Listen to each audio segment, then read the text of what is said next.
15 సంవత్సరాల అనుభవం ఆంధ్ర, తెలంగాణ, కర్ణాటక, తమిళనాడులో లక్షల మంది నమ్మకమైన కస్టమర్ల సంతోషాలకు నిలయమైన మీ నివాసానికి అందమైన చిరునామా. నమస్తే, వెల్కమ్ టు సుమన్ టీవీ. ఈరోజు చాలా మందికి హాస్పిటల్ అనగానే హాస్పిటల్లో చాలా మంది శవాలకు పంచనామా చేస్తారని తెలుసు, పోస్ట్ మార్టం చేస్తారని తెలుసు. కానీ ఆ చేసే వాళ్ళు ఎలా చేస్తారు? నిజంగానే చాలా అపోహలు ఉంటాయి. వాళ్ళు ఏదో తాగిన మత్తులో ఆ శవాలను పోయటం, అలాంటివి తీయటం, ఆ పరీక్షలు నిర్వహించడం, ఇలాంటి అనేక అపోహలు ఉంటాయి. ఈరోజు మనం నల్గొండ జిల్లా కేంద్రంలో ఉన్న మెడికల్ కాలేజ్ మార్చురి దగ్గర ఉన్నాం. ఇక్కడ ఇద్దరు టెక్నీషియన్స్ ఉన్నారు, వీళ్ళను మార్చురి టెక్నీషియన్స్ అంటారు. సో వీళ్ళతో ఒకసారి మాట్లాడదాం. వీళ్ళు పంచనామా చేయకముందు శవం వచ్చిన తర్వాత వీళ్ళు ఎట్లా రిసీవ్ చేసుకుంటారు, ఎలా భద్రపరుస్తారు, ఎలా పంచనామా చేస్తారు, ఎలా పోస్ట్ మార్టం చేస్తారు, ఆ తర్వాత రిపోర్ట్ ఎట్లా వస్తుంది, ఇదంతా వీళ్ళని అడిగి ఒకసారి తెలుసుకుందాం. ఈరోజు చాలా ఇంట్రెస్ట్గా చాలా మంది ఇక్కడికి వెళ్ళడానికే భయపడతారు, మార్చురి అనగానే భయపడతారు. ఆ పదం వింటేనే ఒళ్ళు జల్దరిస్తుంది. కానీ అందులోనే ఉండి శవాలతో సహవాసం చేస్తూ చాలా విలువైన మెటీరియల్ను, విలువైన సమాచారాన్ని వీళ్ళు కేసుల్లో, ముఖ్యంగా చాలా సస్పెక్టెడ్ కేసుల్లో వీళ్ళ పాత్ర 100% కీలకమని చెప్పుకోవచ్చు. ఎందుకంటే ఒక శవాలతోటి వీళ్ళు కనీసం 2 గంటలు 3 గంటలు ఉండాలి.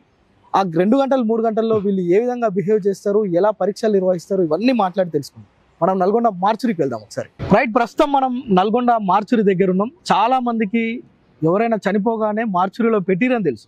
కానీ మార్చురి ఇదే నల్గొండ మార్చురి. ఇది మెడికల్ కాలేజీకి ఉన్న ఏకైక మార్చురి. ఇందులోనే శవాలను భద్రపరుస్తారు.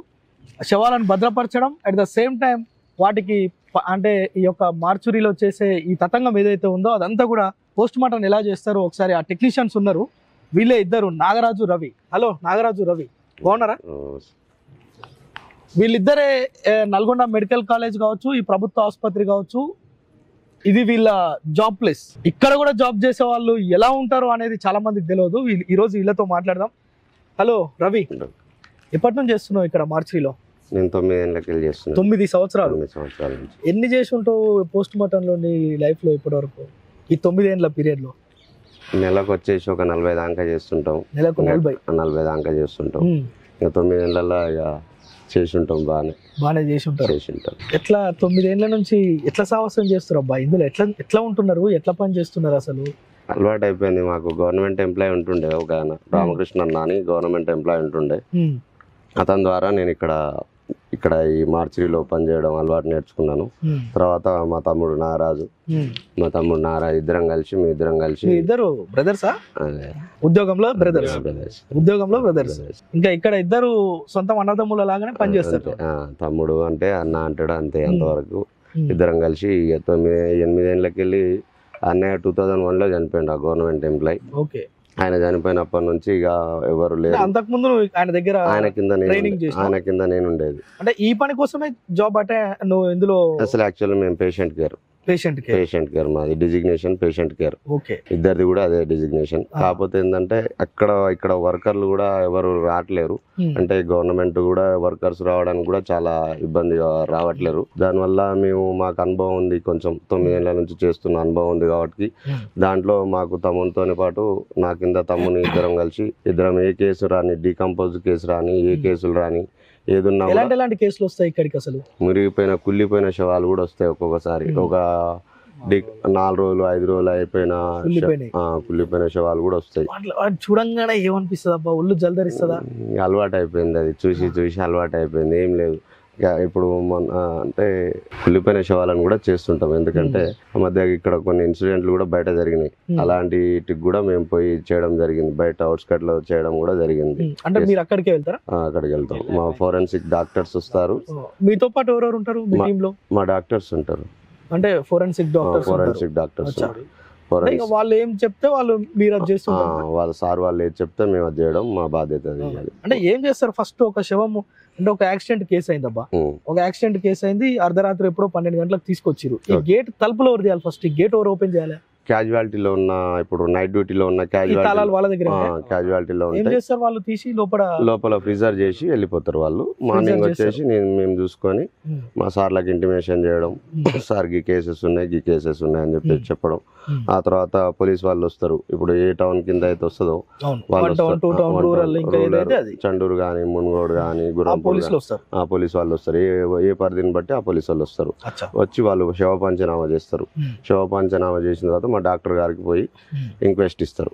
ఇచ్చిన తర్వాత అప్పుడు డాక్టర్ గారు వస్తారు. రవి భాయ్, ఒక విషయం చెప్పు, ఎంతవరకు చదువుకున్నాను? నేను ఐటీఐ చేసినాను. 10th అయిపోయిన తర్వాత ఐటీఐ చేసినాను. 10th అయిపోయిన తర్వాత ఐటీఐ చేసినావు. ఇలాగే అట ఈ హాస్పిటల్ సైడ్ ఎందుకు రావాలనిపించింది first 9 years back? 9 years back అంటే నేను చెప్పాను కదా, మా బ్రదర్ రామకృష్ణ అని, ఆయన లంబడ్, ఆయన ఎస్టీ. కాకపోతే ఏంటంటే మా చిన్నప్పటి నుంచి మిత్రుడు ఆయనకు. నాకు వాళ్ళ అమ్మ కూడా ఇక్కడే చేసింది. చనిపోయిన తర్వాత అన్న గవర్నమెంట్ జాబ్ వచ్చింది ఇక్కడే. ఆయన చేసుకుంటూ ఎట్లనే అన్నకాడికి ఇట్లా వచ్చిపోతుండేది, కామన్గా ఇట్లా వచ్చిపోతుండడం వల్ల అప్పుడు వర్కర్లు కూడా ఆయన కూడా ఒక్కడే ఇబ్బంది పడుతుండేది. దాంట్లో నన్ను, అరే తమ్ముడు రారా ఏదన్నా ఉంటే,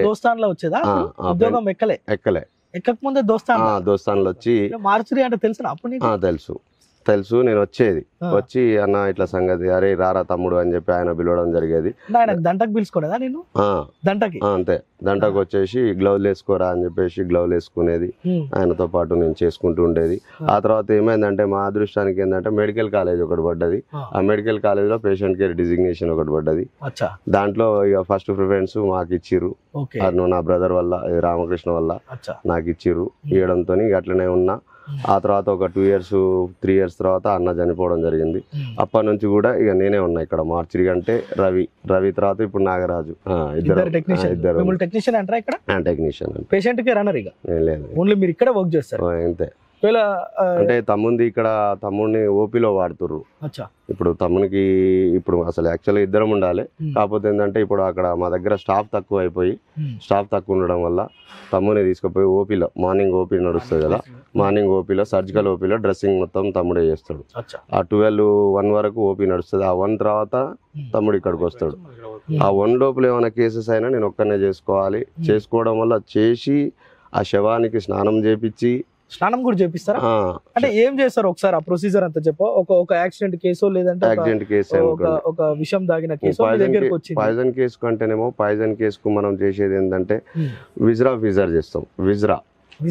విజ్రా అంటే దాంట్లో స్టమక్, ఈ kidney, liver, stomach, intestines, blood sample, salt, sodium chloride, ఇది ఇలాంటివి తీసి పక్కకు పెట్టి దాన్ని FSL చేసి, దానికి పోలీసు వాళ్ళు మళ్ళీ ఒక రోజు వస్తారు.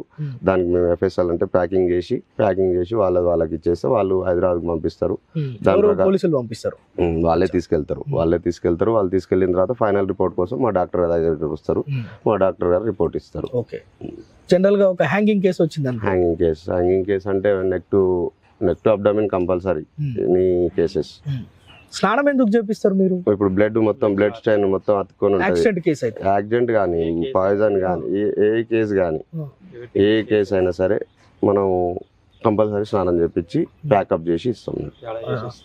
ఇవన్నీ చేసేటప్పుడు చాలా మంది అంటుంటారు, మార్చురి దగ్గరికి పోతే వాళ్ళు ఫుల్ దాగి మద్యం మత్తులో వాళ్ళని పూసేస్తారు, అది చేస్తారు, ఇది చేస్తారు అంటారు. నిజమేనా రవి భాయ్? లేదు, మేము ఇంతవరకు కూడా అలాంటిది ఏం లేదు. అలాంటిది అయితే ఏముండదు. ఎందుకంటే ఒకప్పుడు వాళ్ళు చేసిర్రు. ఒకప్పుడు మేము చూసినాము, ఒక 20 years క్రితం మేము కూడా చూసినాము. అప్పుడు వాళ్ళది వేరేమో కానీ ఇప్పుడు మాకు మెడికల్ కాలేజ్ పడ్డాక ఇంత తాగడం లాంటిది ఎలాంటిది కూడా ఏముండదు. ఏదున్నా కూడా ఇక్కడ ఉన్నంతసేపు ఉదయం 7 వస్తాం, మేము 5 దాకా ఇక్కడనే ఉంటాము. 5 తర్వాత ఏమన్నా మళ్ళీ నైట్ 5 ఇంటికి పోయిన తర్వాత కూడా మళ్ళీ ఏమన్నా కేసెస్ వచ్చినా కూడా RTA కేసు మేము నైట్ పూట కూడా అయినా కూడా చేయాలి. ఒక్కొక్కసారి మేము నైట్ 10 దాకా ఉండి ఉన్న రోజులు కూడా ఉన్నాయి. నేను తమ్ముడు ఇద్దరం కూడా ఇక్కడే ఉంటారా మీరు? ఇక్కడే. ఒక్కోసారి గేట్ తీస్తుంటే కర్ర సప్పుడు వస్తుంటది. ఏం భయం కదా? ఏం లేదు, భయం లేదు. లోపల ఫ్యాన్ ట్రంక్ అని సౌండ్ అలవాటు అయిపోయింది మొత్తం. అన్ని ఎక్కడ ఏది ఏ ఫ్రీజర్ లా. అంటే జనరల్ గా మేము కూడా ఎప్పుడన్నా ఇట్లాంటి యాక్సిడెంట్ కేసు అట్లాంటివి ఇక్కడికి రావాల్సి వస్తుంది ఒక జర్నలిస్ట్ గా. వచ్చినప్పుడు ఈ గేట్ తీస్తుంటేనే కర్ర సౌండ్ వస్తుంటది. ఇది ఫస్ట్ ఇట్లా ఉంది, లోపడిపోతే ఎట్లుంటది అంటే లోపల ఫ్యాన్ టింగ్ అని సౌండ్ వస్తుంటది. మీకు అట్లా అలవాటు అయిపోయిందా? భయం ఎప్పుడైనా గుండె జలధరించే అట్లాంటి ఏమన్నా అనిపించినాయా? ఇన్ని కేసులు చూస్తుంటారు కదా 9 years నుంచి రవి భాయ్, ఎప్పుడన్నా ఏంద్రా ఈ కేసు నేను చేయాల్సి వచ్చనే అనే సందర్భాలు ఏమైనా ఉన్నాయా? అలాంటి ఏం లేదండి. చాలా చిన్న ఇప్పుడు ఎమ్మెల్సీలో చిన్న బేబీ అప్పుడే పుట్టిన బేబీని అయినా సరే ఏదైనా సరే మేము కంపల్సరీ చేయాల్సింది. అది ఎమ్మెల్సీ అయింది అని అంటే అది చిన్నోడా పెద్దోడా అప్పుడే పుట్టిండా ఎమ్మెల్సీ అంటే మెడికల్ లీగల్ కేసులు. మెడికల్ లీగల్ కేసు ఎమ్మెల్సీ అంటే దాన్ని ఎమ్మెల్సీ అంటే ఇది పోలీస్ స్టేషన్ కి సంబంధించింది.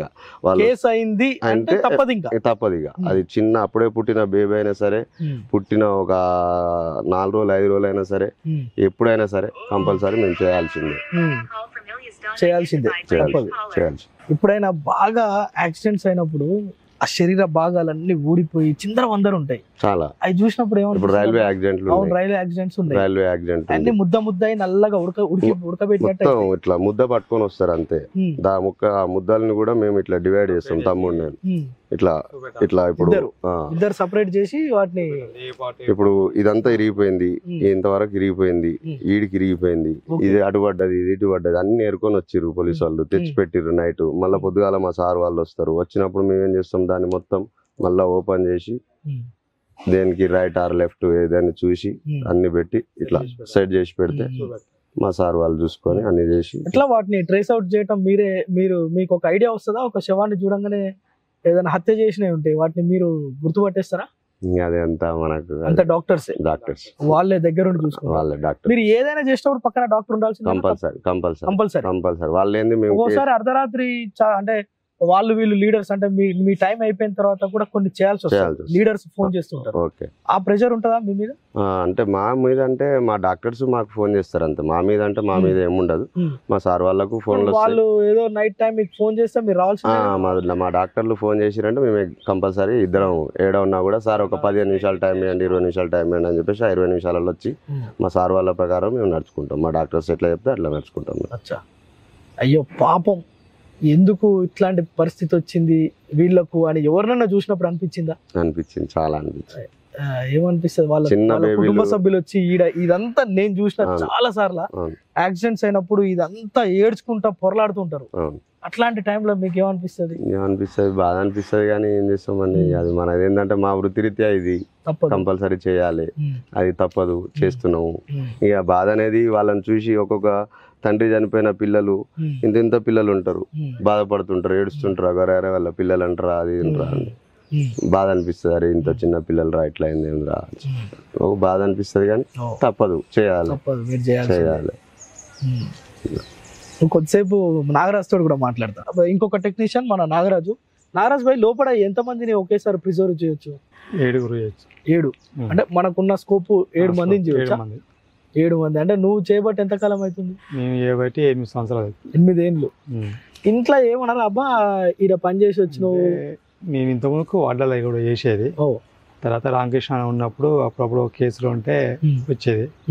అన్న కూడా నువ్వు నేర్చుకోరా పని జర మంచిగా చేస్తావు అంటే అట్లా మామూలుగా వచ్చి. మీకు జీతాలు ఎంత మరి ఇందులో? ఇక్కడ మార్చురీ టెక్నీషియన్స్ కి ఏమన్నా ఎక్కువ ఉంటుందా? ఎంత జీతం? ఒక జీతం మొత్తం 11,500. 11,500. అదే వేరే వాళ్ళకి 20,000 ఇస్తామన్నా ఇళ్ళకి రారు కదా. అసలు గవర్నమెంట్ ఎంప్లాయీలే వస్తలేరు. 70,000 గవర్నమెంట్ ఉద్యోగస్తులే రారీడికి. మీరు 11,000కే ఈ శవాలతోటి దోస్తానం చేయాల్సి వస్తుంది. ఇంకా అది ఎట్లా మీరు బాధ్యతగా తీసుకుంటారా? ఏంద్రా ఈ కర్మ అన్నట్టు ఉంటుందా మీకు? ఇంటికి పోయినాక పిల్లలు భార్య ఏమంటారా బా మిమ్మల్ని తల్లిదండ్రులకి? ఇట్లా ఫస్ట్ అయితే వద్దన్నారు. మనం చేసే మెడికల్ ఫీల్డ్ కాబట్టి అన్ని నేర్చుకోవాలి, అన్ని ఉంటేనే మనకు తప్పదు అది అట్లా అని మనం కూడా ఇల్లు నేర్చు. నారాజ్ భాయ్, నీకు ఎప్పుడన్నా 8 ఏళ్ళ భయమైన సందర్భాలు ఉన్నాయా ఇళ్ళకి రాగానే? అంటే ఫస్ట్ అయితే భయపడ్డా, తర్వాత ఉంటుంటే జల్లు అనేదా చూడంగానే? ఫస్ట్ అయితే భయపడ్డా, చాలా భయపడ్డా. చాలా సార్లు యాక్సిడెంట్ అయినప్పుడు ఒక 5-6 శవాలను తీసుకొచ్చి కుప్పలు వేస్తారట. అంటే వాటిని ఏమనాలి, ఇప్పుడు మర్యాదను గౌరవం అనలేము కానీ శవాలను కొంత నీట్ గా భద్రపరచాలి అనేది కొంత ఉంటది. శవం కదా, కొంత మర్యాద ఇస్తారు. ఫ్రీజర్ల కంటే ఎక్కువైనప్పుడు వాటిని కుప్పలు వేసేస్తారు, మార్చురీలా పట్టించుకోరు, అడ్డగోలుగా శవాలను పడేస్తారు అని అంటారు. నిజమేనా? అట్లాంటి ఏముండదు. అంటే ఒక 7 శవాలను అయితే మనం ప్రిజర్వ్ చేయొచ్చు. ఆఫ్టర్ వస్తే తర్వాత బయట నుంచి బయట పెట్టుకోవాలి. దిమ్మలు ఎన్ని ఉంటాయి? దిమ్మలు 3 దిమ్మలు. అంటే వాటి మీదనే మీరు పరీక్షలు చేస్తారు, కట్ చేయడం అట్లాంటివన్నీ, శివ పరీక్షలు, అంతేనా? ఇంటికి పోయినప్పుడు ఏమనేది ఇంట్లో భార్య పిల్లలు? ఏమన్నా మా వాళ్ళు అయితే ఫస్ట్ వద్దన్నారు కొత్తల. తర్వాత ఇక సప్లై ఇప్పుడు అని అడుగుతారా ఇంటికి పోయినాక ఇవాళ ఏం శవం వచ్చింది అట్లాంటి ముచ్చట్లు అలా ఒకవేళ విషయాలు తెలిస్తే ఫోన్ చేసి చెప్తారు మనలో తెలిసిన వాళ్ళు వచ్చారు అని అంటే. అట్లాంటి కాల్స్ వస్తాయా మనకు తెలిసిన వాళ్ళు? ఒకవేళ మీకు తెలిసిన వాళ్ళు చేయాల్సి వచ్చింది వస్తాయి. మీకు తెలిసిన వాళ్ళు చేయాల్సి తెలిసిన వాళ్ళు అంటే సొంతం మా మేనమామే చనిపోయాడు, ఇలానే నువ్వే చేసినావా? నేను లోపలికి నువ్వు చేసినావు అంటే ఆయన నేర్పించిన ఫీల్డ్ ఇది. మీరు ఎవరు ఉన్నప్పుడు చేసి వచ్చిన అక్కడ ప్రైవేట్ హాస్పిటల్ ఆయన ఫీల్డ్ ఆయన పంపిస్తే ఆయనతో. ఎవరన్నా నీకు దగ్గర వాళ్ళని చేయాల్సిన సందర్భం ఏమైనా వచ్చిందా నాగరాజ్ భాయ్? దగ్గర వాళ్ళు అంటే ఇంతవరకు వాళ్ళ మామ చేయలేక నాకు చెప్పడం జరిగింది, నేను చేసిన దాంట్లో. ఈయన చేయలేక నీకు అంటే మామ కనుక 8 ఏళ్ల నుంచి చేసిన ఆయన కూడా మేనమామకు చేయాలంటే మామకు చేయాలంటే భయం అయింది కదా, వెనక ముందు. అట్లాంటి సందర్భాలు ఉంటాయి. మా మిత్రులు కూడా ఎంతో మంది చనిపోయారు యాక్సిడెంట్ లో. ఆ మిత్రులకు కూడా నేను చేయడం జరిగింది. చేసినాం, తప్పలేదు. ఏడ్చుకుంటూ చేయాలా అట్లాంటప్పుడు? బాధ అనేది ఉంటది, కాకపోతే కన్నీటి రూపంలో రాదు. అంతే అంతే అంతే. ఎందుకంటే ఎందుకు ఇవన్నీ అడుగుతున్నా అంటే నిజంగానే వీళ్ళు ఇంటికి పోయినప్పుడు ఇంట్లో పిల్లలతో ఎట్టుంటారు అబ్బాయి వీళ్ళు ఈడ శవాలతో దోస్తానం చేసి అనే ఫీలింగ్ చాలా మందికి ఉంటుంది. నాకు కూడా ఉండే. ఇంత జర్నలిస్ట్ అయినా ఇన్నేళ్ల నుంచి ఒక 15 ఏళ్ల నుంచి నేను కేసులు ఉన్నప్పుడు వచ్చినప్పుడు కూడా అరే ఇళ్ళ పని చేసేవాడు ఇంట్లో ఎట్లుంటాడు రాబాయ్ అనే డౌట్ ఒకటి ఉంటుండే. అందుకోసం అని అడుగుతున్నా. జనరల్గా మీరు ఇంటికి పోయినప్పుడు ఇంట్లోతో ఎట్లా ట్రీట్ చేస్తారు? బాగా కుళ్ళిపోయిన శవాలను చూసినప్పుడు కూడా ఇంటికి పోయినప్పుడు ప్రశాంతంగా ఉండగలుగుతారా? అలవాటు అయిపోయింది అంతేనా? ఇంటికి పోవడం ముందే ఇంట్లోకి ఎంట్రీ కాకముందుకే బయటనే బట్టలు ఇప్పేసి బాత్రూమ్ లో పోయి స్నానం చేసి ఇంట్లోకి ఎంట్రీ అవుతుంది. అంతే. అది ఎప్పుడైనా అవసరం అయితే మా బట్టలు మేము కంఫర్ట్ వేసి జాడించుకొని పసుపు చేసుకొని స్నానం చేసుకొని అప్పుడు ఇంట్లోకి. తెలుసా మీ ఇళ్ళల్లో నాగరాజు రవి ఇద్దరికి ఇళ్ళల్లో? మీ ఇంట్లో అందరికి తెలుసా మార్చిలో పని చేస్తారు? మీ పిల్లలకు తెలుసా? ఎప్పుడన్నా అడుగుతారా? మా పిల్లలు చిన్న పిల్లలు. నా బిడ్డ 10th చదువుతుంది. అడుగుతారు ఎప్పుడైనా మీ 10th క్లాస్ బిడ్డ అంటే అన్ని తెలుసు? 10th, కొడుకు 8th చదువుతుంది. 8th చదువుతుంది. ఎప్పుడైనా అడుగుతారా పిల్లలు డాడీ ఏంది నువ్వు చేసే పని? అలా తెలుసు. పోస్ట్ మార్టం చేస్తాడు మా డాడీ. అచ్చా, ఓకే. సో నిజంగా అంటే మీరు చాలా హాస్పిటల్స్ ఇక్కడే కాదు జనరల్ గా మార్చురి అనగానే పోస్ట్ మార్టం చేసేటోళ్ళు ఎట్లుంటారు, పోస్ట్ మార్టం చేసేటోళ్ళు ఎట్టుంటారు అనే భయం కూడా చాలా మందికి ఉంటుంది.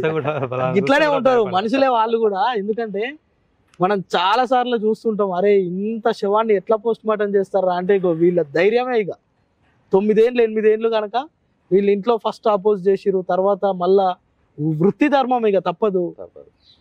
మా ఉద్యోగం కుదిరినాం కనుక చేసే పనినే ఇష్టంగా చేస్తున్నాం అని కూడా చెప్తుండ్రు. అంటే ఇట్లాంటి ఇంకా మీరు ఎవరికన్నా ట్రైనింగ్ ఇచ్చే సందర్భం ఏమైనా ఉండేనా ఎప్పుడన్నా? ఏం లేదు. అంటే ఏమైనా ఉంటే డాక్టర్స్ ఎవరన్నా ఇక్కడ అపాయింట్ చేస్తేనే వాళ్ళకి ట్రైనింగ్ చేయడం ఇంతవరకు అయితే అలాంటిది ఏం లేదు. ఎవరు రాడికి ఫస్ట్ కాకపోతే ఇప్పుడు మాకు MBBS స్టూడెంట్స్ ఉంటారు కదా, దాంట్లో వాళ్ళు వస్తుంటారు పిల్లలు, వాళ్ళకి చూపిస్తుంటారా మీరు? పిల్లలకి మా సార్ వాళ్ళు ఉంటారు, డాక్టర్స్ ఉంటారు, MBBS స్టూడెంట్ మెడికల్ కాలేజ్ కనుక పిల్లలు కూడా వస్తారు అప్పుడప్పుడు. అంతేనా? ఎక్స్పెరిమెంట్స్ కోసం వస్తారు. అచ్చా, వాళ్ళు కూడా వస్తారు, మనం తీసి చూపించడం జరుగుతుంది మొత్తం. ఓకే, రైట్ రవి భాయ్, ఇదే ముచ్చట్లు. ఎందుకంటే ఈడ ఏం జరుగుతుంది కొంత చూపిద్దాం, వాళ్ళు ఎట్లుంటారు, మనుషుల్లాగానే ఉంటారా, ఇంకా వెరైటీగా ఏమైనా ఉంటారా అనే చాలా డౌట్స్ ఉంటాయి కదా. అందుకోసం అనే సుమన్ టీవీ ద్వారా జనరల్ గా మేము హాస్పిటల్కి వచ్చి పెద్ద డాక్టర్లను ఇంటర్వ్యూ చేస్తాం. కానీ మీరు కూడా ఉంటారు హాస్పిటల్లో, మీరు కూడా భాగమే. మిమ్మల్ని చూపించాలనే ఈరోజు వచ్చిన, స్పెషల్ గా మీకోసమే వచ్చిన.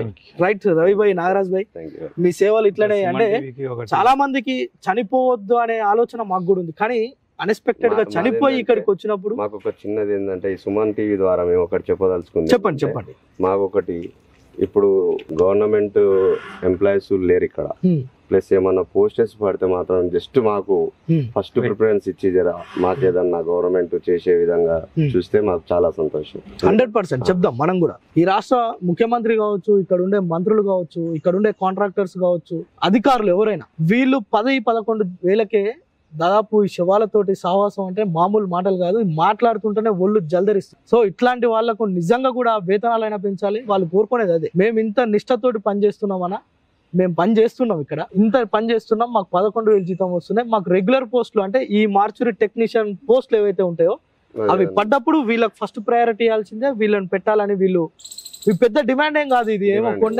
ఏదేదో పెద్ద ఊహించనే కోరికేం కాదు.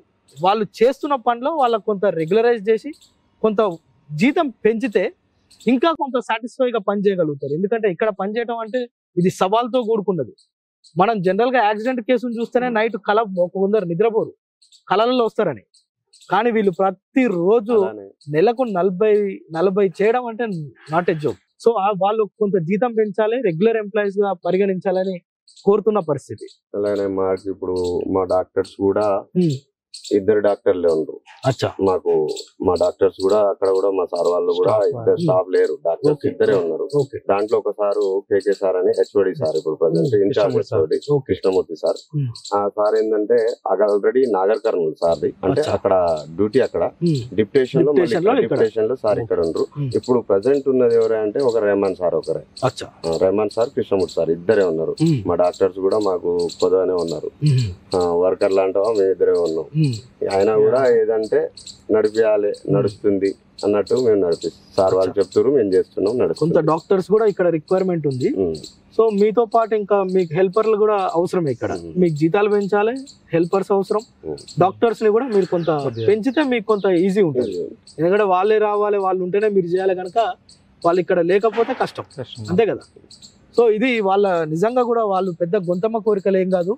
ఇక్కడ 2 డాక్టర్లు ఉన్నారు, అందులో ఒక ఆయన డిప్యుటేషన్ లో ఉన్నాడు. ఆయన వాళ్ళు ఉంటేనే ఇక్కడ వీళ్ళు పని చేయాలి కనుక ఇంకొక 2-3 డాక్టర్లను ఇక్కడ వీళ్ళకి గనక కేటాయిస్తే వీళ్ళ పని త్వరగా అవుతుంది. ఒక్కోసారి 4-5 కేసులు వచ్చినప్పుడు ఇబ్బంది అవుతుంది.